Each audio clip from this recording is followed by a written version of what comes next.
Their whole goal, I believe, was trying to get Medicare for all. And the way they had to do it, they had to pretty much destroy our industry. And you know about the regs that they were proposing with CMS. I'm like, if that thing goes through, I mean, 60% of our revenue and integrity is Medicare. Well, that can't happen, and ultimately it's going to hurt the consumer. The administrators, by the way, were pretty much 20, 30-year-old kids writing the law, and they were just signing off on it. Right. You know, the director of CMS didn't even know what was in it. Right. They called him on the floor at the center like, he didn't even know what was in it. I'm like, you signed this. Well, let me get back to you. Let me talk to my team. It's like, wait a minute, you didn't even read it?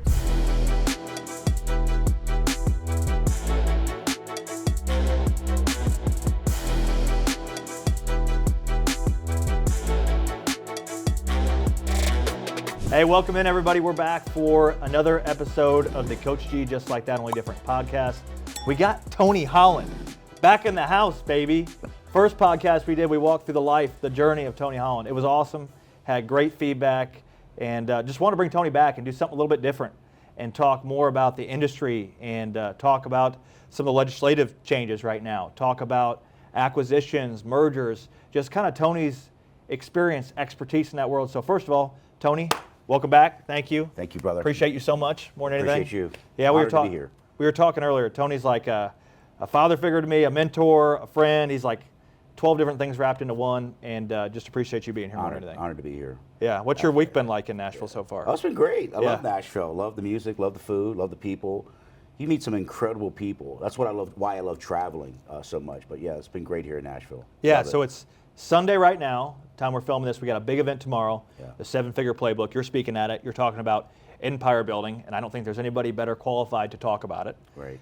And you've been here since Thursday, Friday? Friday. Got it Friday. Yep. So what have you been doing all weekend so far? So I did a podcast yesterday for a Christian entrepreneur group. Yep. Which I was really excited about. We talked a lot about God and spirituality and how you should mesh that into your business. Yep. Because I always believe if you keep God first, Chase, in anything you do, no matter what happens, those adversities, you're always going to come out on top. Yep. Yep. Does God lead you through your wardrobe? I think so, man. Yeah. My wife helps me out with it, but yeah, I do like to dress nice. You know my personal story growing up without a father, very, very poor family and single mom. And so I always had hand-me-downs. So I said one day when I make money, I'm going to dress nice. Yeah. So my favorite magazines, like, kids had other magazines in high school. Yeah. The smut magazines. I was more into the GQ magazine and Muscle and Fitness. So I believe it. Like you look like you're on the cover of it. No, that's awesome. Well, I want to jump right into it. And anybody that listens to us, I say it all the time. We always look for who, not how. Okay. If I want to grow a massive company, if I want to do something I've never done before, we don't ask how, we ask who. Yeah. Tony is the who, in my opinion, when it comes to building a 9-figure company, okay? To making a really nice exit and changing your family and your company and the lives of others and impacting people forever. So I want to get into that, and I really want to start off talking about kind of, we've seen a lot of changes here, administrative changes, and how that affects our industry. So I want to toss it over to you first, and what do you forecast here over the next couple of years for our industry, and what has the current administration done to impact that? Right. Well, I want to go back to something you just said before that. Hold that question if you don't mind. Yeah. But you're doing it the right way. I want your audience to understand what you're doing. You were doing the same thing I was doing at your age. I found mentors that were in their 40s, 50s, and 60s that I wanted what they had. Yep. And that's a smart way to do it. And I learned it originally from Tony Robbins. You know Tony Robbins? Oh, yeah. He was one of my mentors back in the 90s and did his fire walk and got to meet him personally and did all his workshops. He was like Coach G is to you, Coach Burt. Coach Burt is to you. He was like that to me in the early days, so I did all his workshops, his trainings for many, many years. And he said, you can get 20 to 30 years, on everyone in the industry by learning from a man or woman that's doing what you want to do. And that's what I did. So my original mentors like Jack London and Bernard Rappaport and Scott Alexander, some great icons in the business back in the 90s, it got me 20 to 30 years ahead of everyone else in the business. So you're doing it right. Yeah. Finding mentors that have done what you want to do and you implement their methodology into what you're trying to do and build your business. So I just wanted to share that. Well, thank you. And there's no doubt, I mean, it wasn't always like that for me, right? And I feel like that's why CoachG was developed and what we're doing is developed is people don't have to do it the hard way, right? There's an easier way to do it. There's a roadmap, and there's people out there that want to help. I mean, I'm a former coach. Yeah. You've been a former coach. Yes. Like, It's just in our blood to have impact and want to help people. And you've done that so much for me. So Chase, and I'm going to tell you, I coached 13 years football. Right. I know you coached many Yep. years here, and I didn't coach at the collegiate level like you did, but it was one of the most amazing experiences of my life to work with young men and help groom them and pour what was poured into me to pour into them. But how I became a really, really good coach was learning from other older coaches. Yep. People say, how'd you win all those? We won 13 championships, 5 state championships in 13 years. Pretty impressive run. They're like, where'd you get this from? I was like, I learned from other guys that were winning state championships. I would go to symposiums and workshops and webinars and find out if he's doing it, then I need to do it. Yep. So it's kind of the same thing in our business and our industry. So I just wanted to share that. And there's no doubt, too, you also learn from the bad ones. Yeah, there was exactly. plenty What of bad not to ones. do. Yeah. So you can learn from the good ones and the bad ones. What not to do. Yeah. There's a right way to do this, and there's definitely a wrong way to do this, whether that's coaching or building an empire. One of these days, we're going to get on the board. We're just going to do chalk talk. And we're just going to get back into it. I was a single wing guy, by the way. So I still do coaching sessions. I do more on the circuit, that coaching other coaches, to show them what I did and how to build, the right environment, the culture, and how we did things. And so that was my offense. It was pretty crazy. We broke the Maryland state record for points one year. It's like 700 some points we scored. It was like, people are like, how in the heck did you do that? It was like unreal. I mean, it was nothing for us to put up 50, 60 points. One game, we had 70 points in a game running single wing. Yeah, I'm doing the math in my head. Like 10 games, that's 70 points a game. Yeah. Well, 14 games. 14 games. Yeah, 14 make it all the way. Yeah. That's still a lot of points. That's like and a 50. by the way, that was a team that the year before that, or 3 years before that, only won one game for over 3 years. I took this team over. Someone challenged me to take a team that was a garbage. I hate to say garbage because they're young men. I don't want to call them garbage. But hadn't won anything. And so I said I could take them over, and they went 14-0, won the state championship that next year. Okay. Well, that leads me into something. We're going to go off the cuff here. Okay.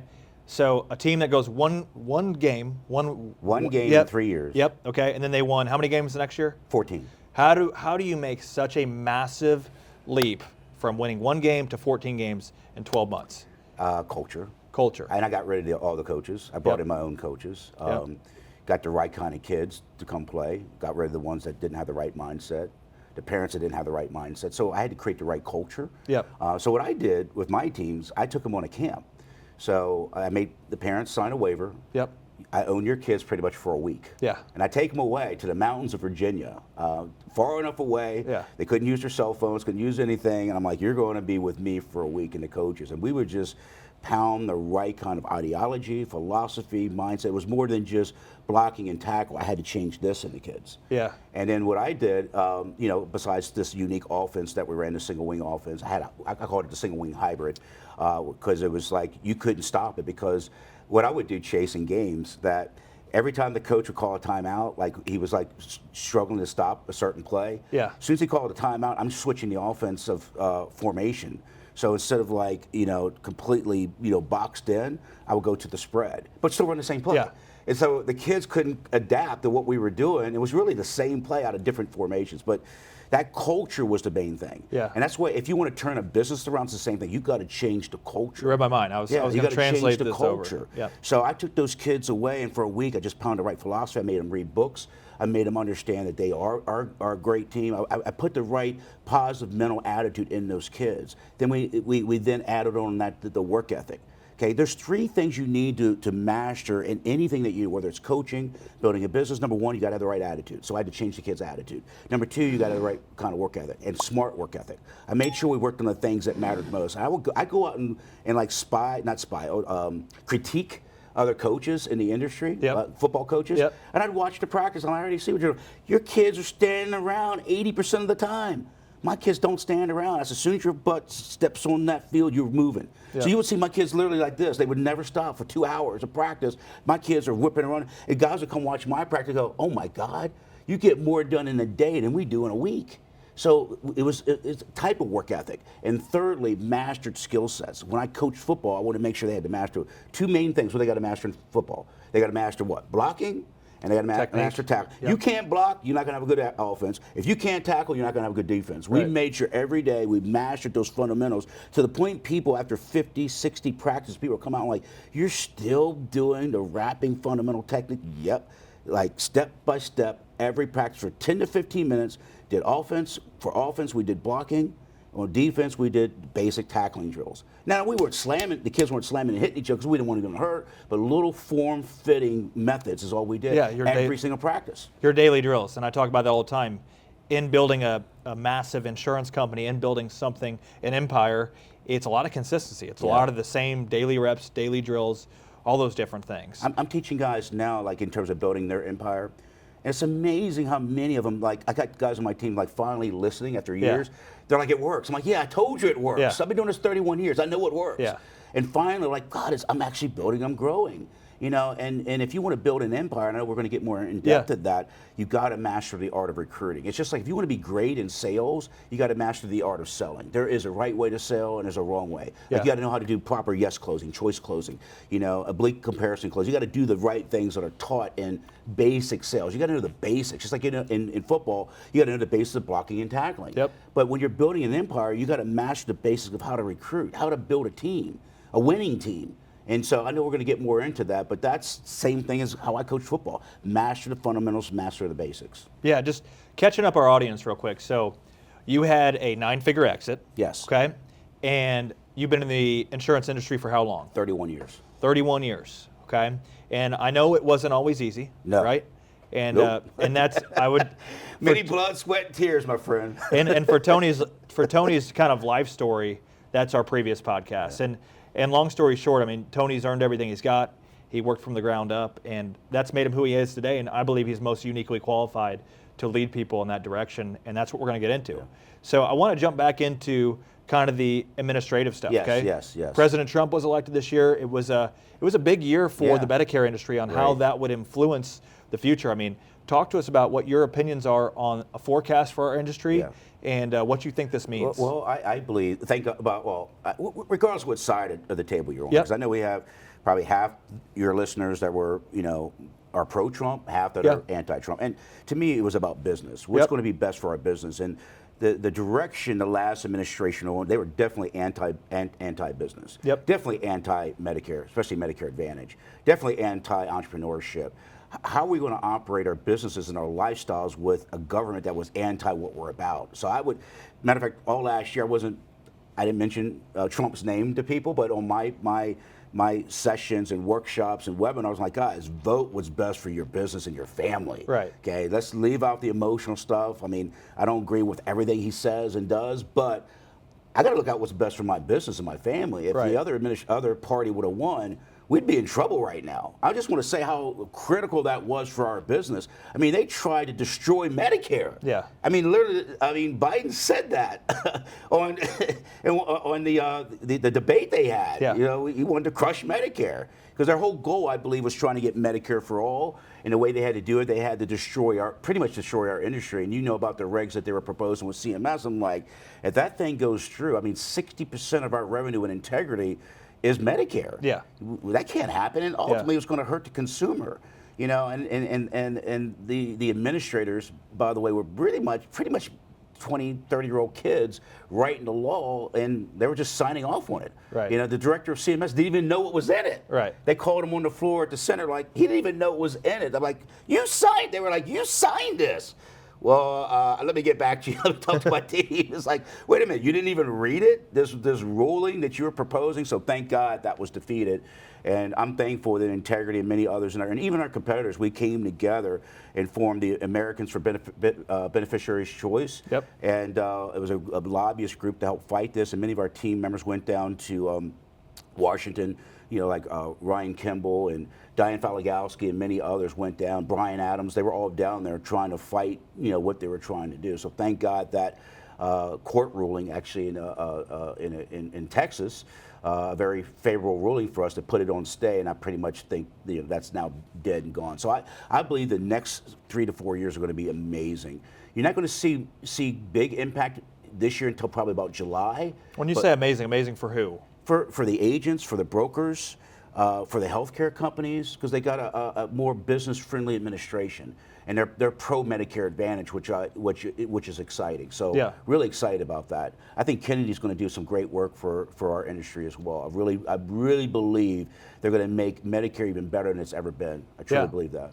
Yeah, so especially when they cut out all this this fraud and waste. I mean, you've seen Oh, yeah. research. I mean, I'm like, we're doing what? Yeah. I mean, that's our money. That's taxpayer dollars. Like, no wonder certain people out there are protesting. They don't want to see what's really going on. Yeah, it's crazy it's almost like a TV show. When you peel it back. I bet they're going to come out with $1 trillion worth of waste. Can you imagine if we had that $1 trillion back and to our economy, back in the people's pocket, back into support what's best for America? For all of us, to me, it's going to be a tremendous run for the next couple of years. Truly believe that. Yeah, and going a little deeper into that, I mean, we're going to talk about acquisitions, exits, those types of things. I mean, do you think this is the time? Absolutely. This year's going to be an amazing year. The last 3 or 4 years weren't so good. Interest rates were high. It was hard for private equity companies to get money. When interest rates start creeping back down toward normal, it's going to take some time. Yeah. But you're going to see a big boost. You're already seeing it. Yeah. You're going to see more exits than ever. You're going to see more acquisitions than ever. You're going to see a lot more mergers than ever. It's going to be a huge, huge year. You're going to see a lot more companies, because for a while, many big companies, like most of the companies, aren't even public. Right. You're going to see that happen now because they're afraid to go public. Who wants to go public with an administration we've had the last 4 years that's anti-business? Yeah. So you're going to see a lot more IPOs coming out over the next couple of years. Yeah, yeah. You were acquired by Integrity. Yes. Yep. Yes. Yeah. Back in we closed December 2021. And talk to us about what Integrity Marketing Group is and what that means to you and what that relationship is. Integrity when I first looked at it, it was like, I wasn't even interested. I was like, my wife's like, we're not selling, we're not doing that, and and they just kept calling. Brian Adams flew up to see me twice, which was pretty cool. Yeah. I flew down to see him twice. I actually got to meet his wife, Robin. I think I'm still the only FMO that's had dinner with him and his wife, Robin. Yep. And it was just an amazing connection we had, because I met with others, companies that were trying to acquire my business. I had 2 companies, by the way. I had Holland Insurance Group and I had Global, so they bought both of them along with my call center. So it was a pretty big move for us at that time, and it was the best decision I ever made. Yeah, yeah. Well, I want to, in full transparency, we have Integrity affiliation. We're a partner office. Very, very proud to be associated with them as well. And I want to walk through what that process was like for you in terms of preparing for an acquisition. Right. When are you ready for an acquisition? How do you get ready for an acquisition? And how do you get the highest multiple more than anything? So I want to walk through all those things. You're asking a lot of questions on that one question. So let's take one at a time. Give me one first. Let's go ahead and do that. Yeah. So I mean, just for an agency like myself, maybe I'm thinking about, hey, 3 to 5 years. Yeah. I mean, I've rolled out to our team. We want to get to $100 million valuation in 3 to 5 years. Right. And I'm going to use this selfishly for my scenario. Right. Okay. So how do I get myself in a position to be ready to be acquired? Right. Well, the first story on that, I got called by a company out of Chicago that was looking to acquire us. That through a friend heard about what I was doing. I had the largest shop for Cigna at the time, so I helped grow a lot of startup Medicare companies. So you've heard of Bravo, HealthSpring, Clover. Helped out and built Oak Street, which is a value care provider. I did all these major development of companies, their distribution was what I did. And I saw them exit and make all these millions of dollars. Like, wait a minute, I'm doing the heavy lifting work. I'm out there building the agencies and the teams. I'm like, I want to be on that side of that. So it occurred to me after one of those companies went public, and I saw that I won't name the company, but the CEO made like $700 million on that deal. He was like the second highest paid CEO behind Elon Musk at the time. I was like, what the hell? I'm like, I know Mike. I'm like, dude, we put this thing together. He's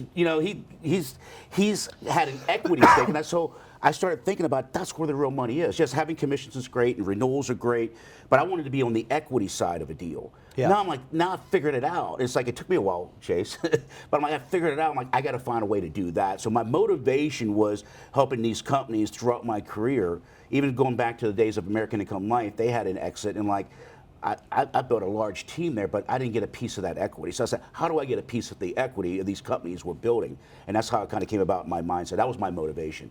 And then number 2, just being exposed to it. Being exposed to it. I didn't even know what an EBITDA was. Yeah. I thought that was a girl's name in Baltimore. EBITDA. I bet there's a girl named EBITDA. I bet you. I didn't even know what it was. And so but the first company that came to me was out of Chicago, and they flew out to me. Good guys, good Catholic guys, and we just connected. And they went back to the private equity company they were representing. They go, "You're just not big enough." I'm like, "What?"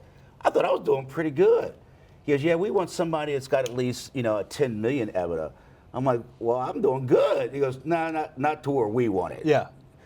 That was my motivation. Yeah, I said, that what, the that next triggered 3 you. years, kind of like where you're at, I said, I Yeah. got to build, I got to grow, I got to scale, because I was like, I don't like rejection. Right. I think that's why I've been really good in sales. I don't like rejection. We get a lot of it. That's why I always wanted to be the best in sales to avoid that rejection. So when I got rejected, they just lit a fire under me. I'm like, don't tell me I'm not big enough. I'm not good enough.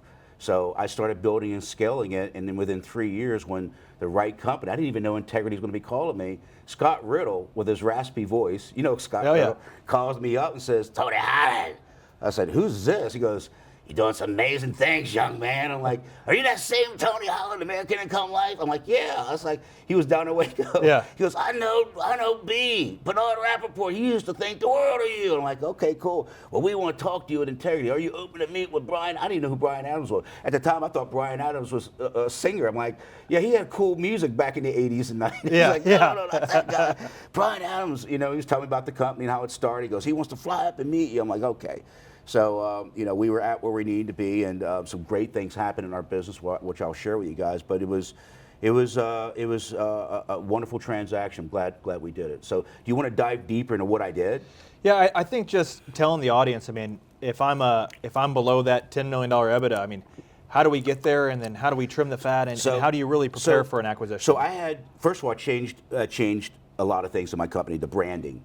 I changed my logo immediately. I hired a lady to come in that was a branding expert, that she actually was on my team to help me with marketing. Yeah. So I even changed the look of my company. The Global Permanent Benefits logo was changed. I changed my website. I had to have the right image of a $10 million company. Right. So I did all those things. Right. I made sure, by the way, I'm going to talk about it with your team tomorrow. You've seen it, my promotion video. Yep. And I got that idea from you ever remember ACN? You probably don't. It was a network marketing company back in the 90s. And they had these great promotional videos called In Their Own Words. Yep. So I created my In Their Own Words of all my agents that were making six figures, and put them together in a platform and videotaped them. And so I did my In Their Own Words video. So I created that. Because everybody, if I'm the leader of the company, I'm supposed to say everything's great, right? Well, what do your people have to say? Yeah. And I had that video all over. Matter of fact, that one video, probably 10 minutes long, made me millions and millions of dollars just by recruiting the right talent. And that was your recruitment? Yeah, it got me on the map of other people wanting to acquire me. Because as soon as Integrity started calling, I got calls from all the major players in that industry because they were seeing my video. So my marketing had to change. My videos had to change. Then I started scaling and building agencies. Back in the old days, I was building, and you and I have talked about this, I was building through agents. Yeah. Well, you can only go so far. So I switched from building agents up, and I still do that. Right. I started building agencies. But you're more of teaching them how to build an agency. Yeah, so I started, so at one time I had over 100 agencies in my downline. Which had agents underneath them. Well, I had so you had teams of teams underneath so I called it the power of five. Yeah. So I wanted 5 key like IMOs, FMO types with me, and then help them build 5 underneath them and build 5 underneath. I got the idea from Art Williams. Yep. You guys have to check out the Coach Approach. I think we talked about that book before. By Art Williams. He teaches a very simple methodology where you can do it through LOAs, you can do it through a hierarchy shop, or you can do it, through employees. You have to hire good quality people. So I built a hierarchy of 100, well over 100 agencies within my company. My philosophy was I wanted to build a company within the company. Right. So when you joined my team, Chase, we're doing this together. I'm building global and HIG, but I'm building your business too. Yep. So I'm helping you build and helping you recruit, and that way we built this dynasty, and it just freaking exploded. Yeah. Yeah, I mean, I always say, if you want to build a $100 million company, your goal has to be so big that everybody else's can tuck inside of that. And that's what it sounds like happened for you. Is you had this big vision, this big, massive vision, and you were able to tuck everybody else's big vision into that one. Yeah, and so my thing, I tell guys like you that want to do the same thing, if you're making, let's say you're making $5 million a year, which is pretty good money, you're the top 1% of earners, and you need to try to help other people make $5 million. Right. If you want to go to 10 million, you got to help other people make 5 million. So I tell you my GAs and MGAs, I did a session this past Friday about that. If you're making $250,000 a year, it's good money.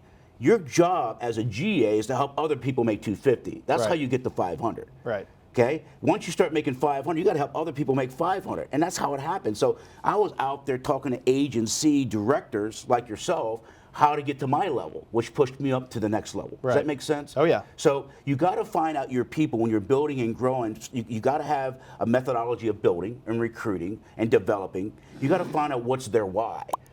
Everyone has a financial freedom goal within them. No one wants to be a slave the rest of their life. So I found out right then and there, whether it's an agent, what do you need on a monthly basis to never have to worry about money again? 5 grand, 10 grand, whatever that is. And I would map out a path for them to show that agent how you can get there within a year. Yep. Then I do the same thing with agency directors. I got an agency director, I think I told you this. Get this, this guy doesn't even speak English. He's an Asian, he does, but not fluent. He came to me, he did in 4 months more production with me than he did in 4 years with his last IMO. And he's now an integrity partner. In 4 months. Yeah. People say, how did he do that? He listened to what I told him to do. I said, JJ, you got to start building. Right. He's Korean. I said, you need to have not only you growing with your agents, he had about 100 agents, you need to now go out there and find other agencies and help them get to 100 agents. Yeah. And he did that. In 4 months, Yeah. Chase, follow my system. That's what I love about Asian Americans. They just do what you tell them to do. They don't have time for nonsense, you know. Very positive, where they're obstacles, absolutely. I mean, we have to communicate via text, because what they do, text or emails, because they don't speak English well, he has to translate anything I tell him into Korean so he can communicate back to me. Yeah. So everything we do is via text or via email. Can you imagine building an organization that they don't speak English? Yeah. But so I'm working on my Korean, by the way. Yeah. Are you really? No? Yeah, I'm trying to work on my Korean so I can speak to his group. But they know I love them. Yeah. And I think you got to have that in your business too, Chase. You got to have an element of love. You know I love you. Yeah. I would do anything for you and your family. Emily, you guys are just great people. And that's how I treat my team. There's a love aspect. It's a culture that I'm building. Yeah. It's not to get me rich. My people know that. I'm here to get them rich. Yeah. And when they can feel that, that changes everything. I mean, I met you for the first time right around a year ago, a little bit less, probably about 9 months ago. And we sat down and you told me, hey, you need to start recruiting agencies. Yes. And right after that, found a great agency that trusted us and partnered with us. Since then, we've recruited probably 10, 20, 30 agencies in there. Wow. And that's incredible. It's insane, though, what you're saying, though. It's like, if I can teach people to do what we're doing at a high level, it's like that's who they want to work with. Yes. It's because again, it's who, not how. Yeah. It's not they're asking how. They're legitimately working with somebody who's done it. Yes. And that's what essentially you were doing, is you were showing people the way by your actions, rather than, hey, here's a roadmap, but you were actively doing it too. Yeah, you're creating a leadership factory. It's what you want to do. You want to build other leaders up. And like, remember we had that one call? I said, I'm like a little mini integrity. Yeah. Right? Yeah. Like, I'm doing what Brian's doing at a smaller level. Yeah. I'm finding other agencies, whether I'm helping them come in IPO, full partnership, or they're not ready yet. Let's say they're an agency that's doing $1 million a year. They're not ready for that next level, or they may not want to. That's fine. Let me help you make $3 million. If you're making $3 million, I'm going to say, listen, I'm going to help you make $6 million. Yeah. And I'm going to tell you something, and there's something I've said in many of my talks. You can't help another man or woman up a mountain you haven't climbed. I've climbed that mountain. I agree. And people know it. I mean, I could tell when someone's the real deal and someone's a phony. Skill recognizes skill. Exactly. Every single time. Exactly. Every single time. Exactly. So, I probably couldn't recruit a guy making $1 billion yet. I'm getting there. Yeah. But I can recruit guys at my level and lower. So I always tell people it's called the Peters principle. People will rise to the level of expectations within themselves, their belief cycle. Whatever they believe in themselves, they'll rise to that level. So if you're a level 3, all you're going to be able to recruit is level 1s, 2s, and maybe some 3s. You'll never get a 4, 5, 6, 7, 8, or 9, or 10. You're not going to recruit me. Right. You're not going to help build me. There's nothing a guy making, $1 million a year is going to be able to teach me. I'll still learn from him. I'll still, I'll set in a seminar workshop, but I'm going to learn from a guy that's making, 10-figure money, exactly. a billionaire. Yeah. And I have several billionaire friends now that are pouring into me, so I can get to that next level. Right. No, there's no doubt. I mean, again, that's why our coach's office community was created. Is I can actively teach these agencies trying to get to 4, 5 million and beyond, and that's who you're most qualified to teach, is who you once were. Yeah. And you've shown that is hey, you've walked the walk, you've talked the talk, and you've shown people how to do it, and that's ultimately why you exited for that amount. So getting back into preparation, I mean, we've talked through how how to build it. Right. Okay, you got to recruit. You got to Right. bring on people that you can elevate Right. and take them to the next level.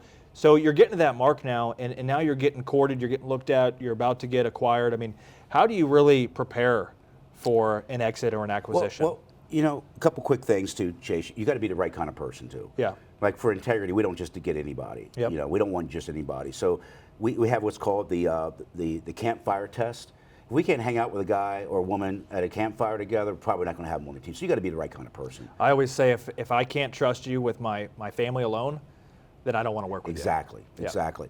You got to be the right kind of person. There's a lot of slimy dirt bags in our business, as Yep. you know, and it's been that way since I've been in 31 years, and it'll probably never change. Right. When there's money involved, it attracts kind of the wrong element. Same thing with lawyers. Same thing with real estate, Wall Street. You're going to have some negative element type people out there, and I try to avoid myself from them. So you got to be the right kind of leader. You got to create the right culture. We talked about culture.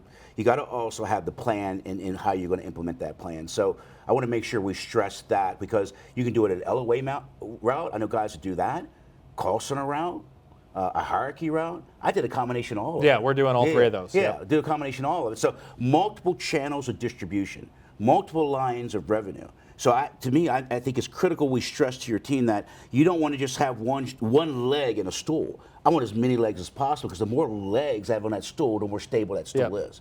So at Integrity, and any other company out there that's acquired, they want companies that are businesses that are stable, or enterprises that are stable. That if the leader of that group, God forbid something happens to them, that business can still thrive without them. Yeah. So I think that's important to know. When you want to get a big evaluation, they're not buying producers. They're buying businesses, Not machines. sole proprietors. Yeah, we want a machine. Yeah, Yes, we want a machine that runs with or without you. Exactly. Yeah. Exactly. So getting prepared. I know we got off track a little bit. I can do that. Yeah. Yeah, that's all right. But getting prepared. Like I said, I had to clean up what I looked like. My website and everything. I made sure make sure your team knows this. I'm going to talk about this tomorrow. Tapping in to other resources. I have, Diane Falagowski. Yeah. I mean, she's got the highest EBITDA probably of any FMO out there. Yeah. It's like 180% increase year over year. It's like crazy. Yeah. Because she taps local resources. That's what I did. My first call center, I got almost $1 million from the state of Maryland to help me build it. As long as I was providing jobs and providing a platform, they gave me the people, they did the interviews, and gave me $1 million to pay them. Wow. Is that pretty impressive? Yeah. So please tap other resources that makes your numbers look better. Right. Okay? Not just your bank, but your local and state, and even your federal government has grants and money to help you grow a business. That's such good advice. So a lot right of people there. don't tap into that. It's like I'm going to do a session for you guys tomorrow about that, how you can tap local resources. So I think that's important, because it elevates your numbers. So all those things are important in terms of the game plan, in terms of building that 100 million exit. Yeah. One thing you always tell me though too, and you say to me every time, Chase, you've got to trim your expenses. Yes. So get into that spending for too much me. money. Yeah. No, you tell it to me every time, Yeah. and I always it's like you're sitting on my shoulder. Like when I'm spending something, I'm Yeah. like, Tony's over here. Like, hey, Yeah. you got to cut those expenses. Talk to me about that. We still clip coupons, brother. thank God for Kathy. But I saw some deals. Like I'm in that world now, and there's these guys making crazy money, but yet they're broke. Yeah. Their businesses are broke. Yeah. If you're making $20 million a year and you're spending 30, you got a problem on your hands. Yeah. That's not something anybody wants to buy, especially in our world. Right. So I think it's important that you look at the money and trim the fat wherever you can. Yeah. There's certain things. There's good money to spend. Is there some specific areas you can remember where you really found some wiggle room? Yes. I had someone managing my website, just eliminating a person like that. Yeah. That I don't need to pay someone Just a salary to unnecessary do that. overhead, yeah. Unnecessary overhead, just expenses. Like I used to do all the leads for the people. I got out of the lead business. That was one thing I decided to do because I'm like, I'm spending $1 million just doing leads. I'm Maybe like, just identifying the areas that are really just like, what am I unprofitable. spending on? So we really just went through each item. Like this past year, my third year with Integrity, we cut from the previous year, which we cut almost 30%. Our operating expenses were down another 29% this year. Yeah, just really Of course, getting. they love that. Yeah. Low expenses, high EBITDA. Yeah. So just really getting serious about your books and understanding where you're spending and why, and trimming in those areas where you. So the thing is, get with a good accountant. Yeah. Okay. I had a great accountant he was with Price Waterhouse Cooper. big time firm. Yeah. So now we're getting into your exit team, right? Yeah, Okay. yeah. So I knew it was going to be about a year. Yeah. So if you're going to do it, you got to have a plan, and it's got to be out for a year. So I Yeah. hired the right people to clean up my books. Yep. Make them look right. And it was like amazing when those companies looked at me and they see Price Waterhouse Cooper on the form, like, oh my God, they're the real deal. Yeah. Those are real numbers. Yeah. So make sure you have a good. You don't have to spend, what I did, but this was the biggest deal of my life. So Right. I didn't mind spending double, on accountants and lawyers to get the best, and they turned out to be it worked out in my favor for Yeah. obvious reasons. So Absolutely. don't cheap out on the staff Yeah. to help you for the exit. Don't cheap out on the accountant. The CPA, don't cheap out on the attorney. Yeah. And I hired the best attorney, Chuck Morton, for mergers and acquisitions. He was known for that. Yep. And I called Rothschild up in Philadelphia through another partner. Yeah, that's a big law firm in Philadelphia. Like, we can't help because we don't do business in Maryland. They've referred me to them. So I had a competitor of his refer me to. I'm like, I want the best in Maryland and the country that can do what I need them to do. Yeah. And it was Chuck Morton with Venable. So to sum that up, so if you put an exit team together, you need an incredible CPA, okay, to really get those books straightened up, that specializes in mergers and acquisitions. Yes. Okay. Yes. And then an attorney, what type of attorney? Just mergers and acquisitions Yes, attorney? absolutely. Okay. Get a good attorney, and if any one of you guys want to reach out, you can share my number. I'll hook them up, and even if it's in a different state, Chuck will forward you the information you need for the guy to say if you're in Nebraska, because those guys know each other. The players in that world know each other. Yeah. He will refer somebody to you. Yeah. to Again, help skill you recognizes skill. Exactly. Every day. I mean, it says everything about you. Who you're running around with is a direct reflection and I pay of double. you. Yeah. Like, the average attorney in that world is $500 to $600. Yeah. An hour. He was Yeah. $1,200 an Yeah. hour. But he says I'm worth it, and he was worth it. Yeah.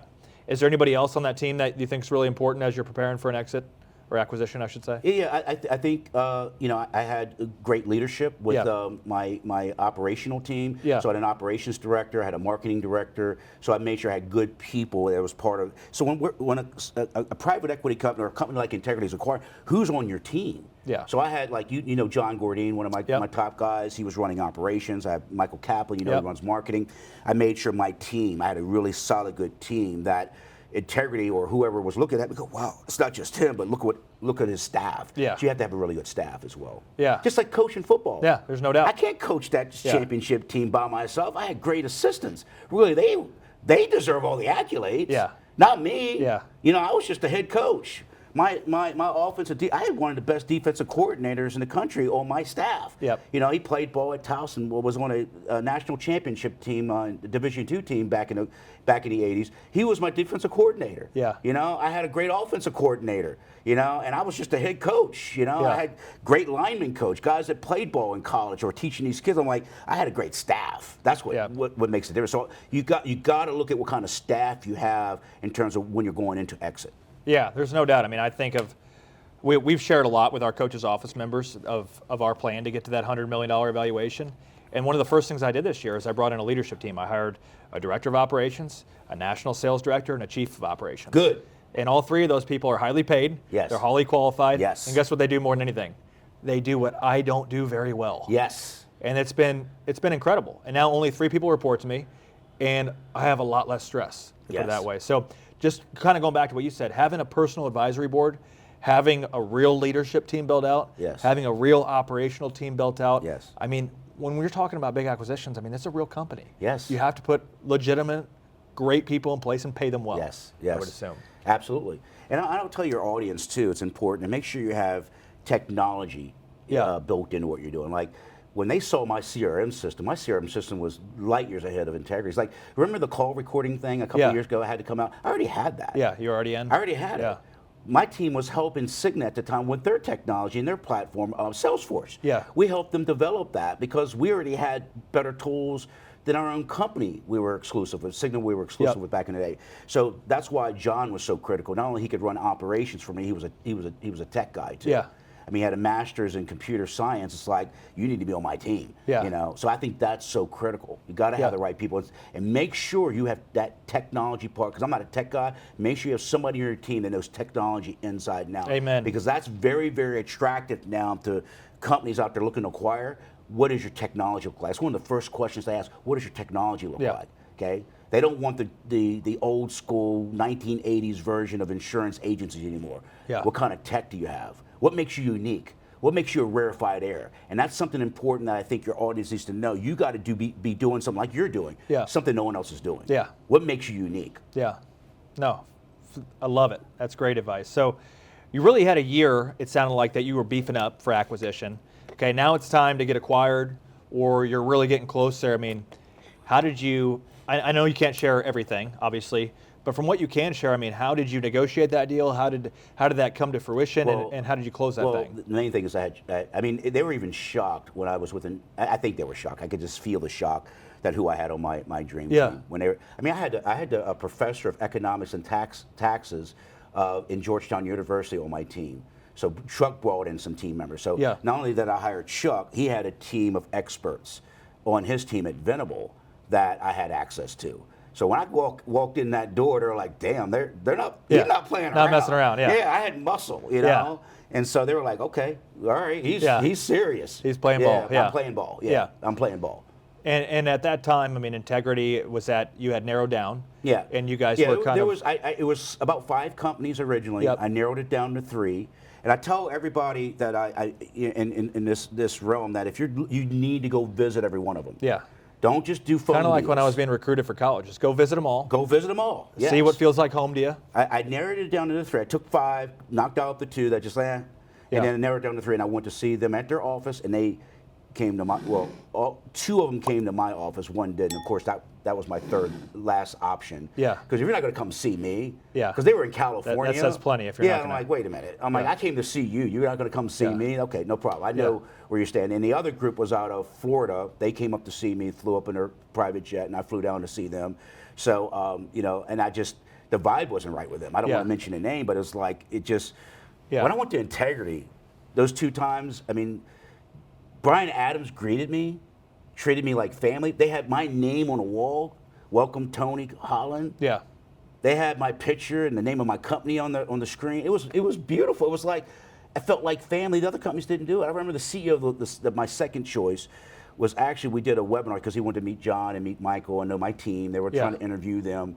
Not just me. They want to interview your team. Right. Okay. Those that are going to spend that kind of money. Yeah, They're not going to just throw money out. They want to know. Let's meet you because they. He was eating a sandwich during the meeting. I'm like, dude, come on. I mean, you want me to be part of your organization. You can't take a break from eating. Yeah. You know, it turned me off. Yeah, yeah. Matter of fact, their team that was trying to get me, he's like, what was the big element? I just said it didn't feel right. Yeah. I didn't want to tell him out. I didn't want to blow the guy up. He probably didn't mean anything, but like, I'm serious about my business. Right. This is my 30 years of my life. Details matter. Yeah, and you're going to eat a sandwich on a webinar or on a Zoom call. Yeah. That showed me I wasn't that big. They don't realize that was an expensive sandwich. Yeah, exactly. Yeah. Yeah, that was a very expensive sandwich. Exactly. It's like, and then Brian just treated me better, and it was just the right kind of vibe. He cared about my family, he asked about my kids, you know, and we hit it off. And it was just like, so that's why it's important. You have to go visit. Yeah. Just like you said in college, you got to go visit the schools. Yeah, and I remember going back to recruitment visits in college, and it was just like, some of them was just like, I'm just another number here, and some of them they really wanted you. Yeah. And so I went to Johns Hopkins. They had me down multiple times. They were one of the only schools that came out and actually watched me play. Yeah. I was impressed by that. Yeah, for sure. I went to a rinky-dink high school. Here in the stands, the coach at Johns Hopkins is in the stands cheering me on, came to see me play. I knew where I was going. Yeah, yeah. Makes a huge difference. I mean, the details and just the personal touch, all that stuff. I remember when I went to Integrity, same thing. I mean, in the massive boardroom of, 50 chairs in there, and they've got my logo up there. They got a coffee with my logo. Yeah. I'm like, what is going on here? I'm like, that's cool. So the red carpet was rolled out. But so can you share anything about negotiating that deal, the finalization of it, or any tips? So like I said, I let Chuck do most of the work. Yep. He would come back to me, and and what I liked about Chuck, he grew up not far from me, so he was a humble attorney. I mean, he's a very successful attorney, but that's important too. Hire the right attorney. Yeah. But we got along well, and he would communicate back to me on my terms. I'm not an attorney by no means, but he would say, hey, what do you want? So I just pretty much was honest. What do I want it? And so if you pick the right firm, they can actually help you understand what it's really worth. Yeah. So they helped me too. So I knew what I was negotiating with, and that's another thing. I shop your deal. Yeah. So I shop my deal to see, okay, what do they think it's worth? Yeah. You know, and I kept coming back to integrity. They were, not only the vibe was right, I saw the vision of Brian. I wanted to be part of a multi-billion-dollar, boom. Yeah. They had everything I needed, treated me right, but their number was higher too. Yeah. So make sure you shop. It's no different than negotiating on a car deal. You wanna shop or it. contracts. Exactly. Yeah. Or partners when you're growing your deals. agency. Yep. Go Absolutely. to all three of them. Yeah. Your guys can call me. What three did you go to? These are the three I went to. Yeah. Integrity was the one. Yeah. Well, I appreciate you sharing that. I mean, just to transition out of that, I mean, you've done this acquisition now for your company was valued at over $100 million. Okay. Most people will never ever accomplish that in their life. I mean, what's life like for Tony now? What's the next step? Well, the last 3 years have been amazing. Yeah. I'll tell you, it was difficult for me to be an employee because I'm one of the managing partners and being an employee with integrity, and I already I'd done well. Yeah. I mean, I think yeah. you No doubt. see me in You've had a couple great, magazines. Yeah, great I had lifestyle. plenty. I Yep. didn't need to sell. I just wanted to be a part of what integrity is all about. The money was great to have, but I already had tons of investments and did well. I mean, I think you saw me in the Baltimore Business Journal, one of the articles that we did back when I was 40 years old. It was like, crazy number. What was the number on that? It was 200 million revenue. Yeah, doing 200 million in revenue. Yeah. And how long ago was that? 2016-ish? It was 2010. Yeah, I mean, insane. Yeah. Yeah. And that was when we were building a company called Bravo Health. Yeah. We were the only IMO, FMO they had. Yeah. So I kind of had the luxury of, I Everybody had it all. ran through you at some point. I had 650 agents all running through me like, overnight. Yeah. And we were in, they also did an article in the Wall Street Journal comparing what we did with Bravo to Google. Yeah. We were killing it. Yeah. Yeah, we were just killing it, and people didn't understand how we were doing it. I was so mad the day when Bravo got acquired by HealthSpring because I'm like, this gravy train, I didn't want it to end. Right. And of course, that happened. We had to revamp because I went through a lot, to get there. So we had to almost start all over again. When HealthSpring bought Bravo, thank God I put a ton of money away. Then it got acquired again. We built HealthSpring up and we boomed. We were at one time almost 50% of their total production at one time. They got bought by Cigna. They had to go all over again. So, it's been an incredible journey. And those, by the way, I just want to let your audience know, the adversities were all part of the game. Yeah. You learned more from your games you lost than the ones you won. Those are the ones you remember. Exactly. Yeah. So those adversities were actually a good thing to put me in the right position. Yeah. So where I'm at now, I'm doing a lot of coaching on another level, helping guys like you and other IMOs out there get to that next level. I'm involved in a lot of other investments in verticals. I think you call them verticals the other night. Yeah. So I like that word, verticals. So I'm big in AI now. So I have 3 AI companies. I have a private equity business, a VC business. So I'm doing, I live well. I have nice clothes, nice cars, houses on the beach. I got all that. But the big bulk of my assets that I acquired, I'm putting out there in building that empire on another level. So that's what I'm doing. A lot of investments, a lot of coaching. A lot of that level. Yeah, and this is just an opinion question. So, I mean, do you believe that you need to have a liquidity event to create generational wealth, long-time wealth? For me, yeah. Yeah. Because I saw it. Yeah. I mean, I saw like what Mark Cuban did, and I saw what Zuckerberg did, and Mark and all these guys. And it's like, wow, I want to be at that level. Yeah. So yes, for me, yes. For me, yes. No, I would agree with you. I mean, that's one thing I've thought about more than anything. It's like, okay, you can make $5-10 million a year in your business, but if you can get it multiplied by 10 and then diversify, there you go. That's where the real wealth happens. And if you can get 100 million, let's say 100 million, because some people might not even, let's say it's 100 million, but let's say 50 million. That's a lot of money. It's all relative. I mean, once you work your way down from there. I mean, 50 million in Mississippi is like 200 million in New York, you know? So it's all relative, but let's say 100 million is what you're after. It's like, you can make that over 10 years, or would you like to have it all in one lump sum now? Yeah. That's and then you can go out and diversify and make that money. Yeah, and then take that 100 million and turn that into 300 million. Right. Take that 300 million over 2 or 3 more years and turn that into 600 million. Right. One of my goals is like, I want to be able to have a 10-figure net worth. Yeah. It's going to take me some years, but by the time I'm 60, I want to be able to make that a reality. Yeah. My team knows that's my objective, so I'm in verticals, as you said, to help make that happen. And again, it's all relative. I mean, you could, if you were able to get a liquidity event for a couple million, and then you diversify that, it's the same thing. It's just the scale of numbers there. Well, this was awesome. I think it's really helpful for people that are trying to understand where we're at in the industry, how maybe acquisitions in the future, maybe mergers in the future, just understanding what that looks like from somebody that's done it. Again, that's done it. And now I'm working because there's a big liquidity event. I'm trying to be careful what I say. Potentially. Potentially some things about to happen that it's going to skyrocket my net worth. Yeah. Like, and you got to prepare for that. Yeah, I'm meeting with them. They're like, Tony, you got to set up. I already have like my will and everything set up, and they're like, you got to now set up, additional trust for all this additional money. You realize what's about to happen to you? Yeah. I mean, I'm on calls weekly with J.P. Morgan and Brown Advisory. That's my team. Like, you got to get serious about what's about to happen. Yeah. I mean, we want to make sure you're going to avoid the taxes and the structure. Matter of fact, to Monday, I got a whole new security team at my house putting in, new alarm systems and everything. They're like, you better get serious about what's going to happen. Yeah. So we're putting in, my wife was like, all right, we got to get this done, this done. So we're like spending like $30,000 in this new alarm system for the house to protect my wife and my kids and the property. Like, big things are about to happen. So you got to not only, I know I went in another direction with that, but you got to make sure you have everything in place. So, setting up a foundation, we're doing that, setting up additional trusts to make sure we can, we want to pay our appropriate taxes. We don't want to overpay in taxes for obvious reasons. So, and all the partners are doing that. Yeah. As I told you, we're going to have some partners. I mean, on our calls, there's several partners going to be worth, over $1 billion after this happens. It's going to be a huge, huge event for us.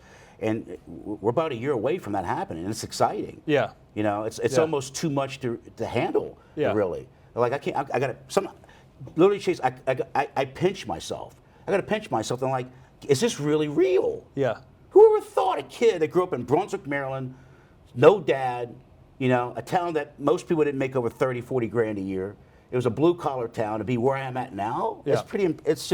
It blows me away. And I'm like, Brian keeps reminding me, he's like, we're just getting started. I'm like, get out of here. And like amazing. I said, there's a major story behind what we're talking about today. I mean, in terms of trials, tribulations, all those different things, a lot of diversity growing up. I mean, just a lot of things you had to persevere through. And that's on our previous podcast, which is phenomenal. Yeah. To wrap this one up, though, I mean, if you were just to give advice to somebody watching, preparing for acquisitions, mergers, or maybe just thinking about it, I mean, is there any just holistic advice that you would give to somebody? Well, one thing, I think you need to make it unique. Yeah. Okay. You got to know exactly which one. You got to write it down. I'm big into vision boards. I had a vision board of this happening years ago. You got to put that in front of your face so you can see it. It's like the law of attraction. Yeah. You've heard of the law of attraction. Yeah. You'll gravitate to it and get around the right kind of people. Yeah. Like you hang out with me and we talk a lot. That's what I did. I started talking to even with competitors of integrity. Yeah. I was talking to friends of mine of other IMOs that did exits. Yeah. Like you're doing. I'm calling them and talking, what do you think? What do you think? What do you think? And what do you think? What do you think? Tell me about this. I wanted to learn from them because I didn't know anything about it. I learned from others that did it. Yeah. I think that's one of my biggest things I can tell your team that's watching this. Talk to those that have done a 9-figure exit. Yeah. If you can find one that's done a 10-figure exit, please talk to them. Yeah. That's what I did. Yeah. Don't go at it alone. I had 5 or 6 guys I would call at least once or twice every other week or so, just to pick their brain. What do I do next? Yeah. Because honestly, I was scared. I didn't know what to do. Kind of like where you're at. I didn't know what to do. Yeah. I've never been through something like that before, that type of transaction. I just learned from others. Yeah. Yeah. Don't go at it alone. Yeah.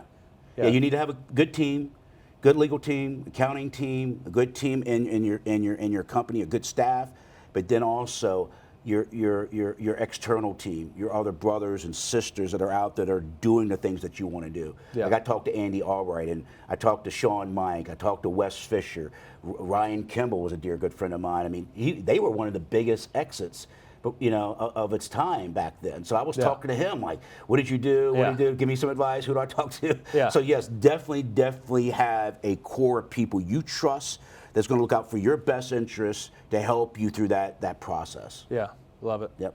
Well, it's been awesome, Tony. Can't wait to hear you speak again tomorrow. Appreciate everything you do for us and just pouring into us and me personally, just stepping alongside this ride, and I appreciate you. I want to just say this before we wrap up. Yeah. Be humble about it.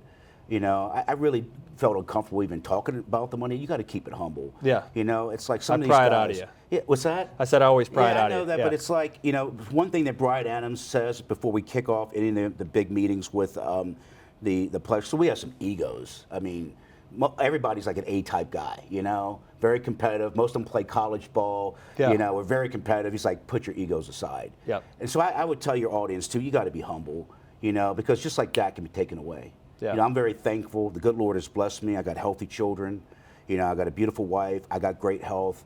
Just like that, things can change. So I want to make sure your audience at least, can understand that and grasp that. Stay humble through the process. Yeah. Love it. All right, man. Appreciate you, Tony. Appreciate you, brother. You're it was the man. great, man. No, you're the man. Thank you. God bless you, man. You. Thank you. Appreciate you. Thank you. Thanks for tuning in. Make sure to subscribe at YouTube. Find us on Instagram, Facebook, and we'll see you on the next one.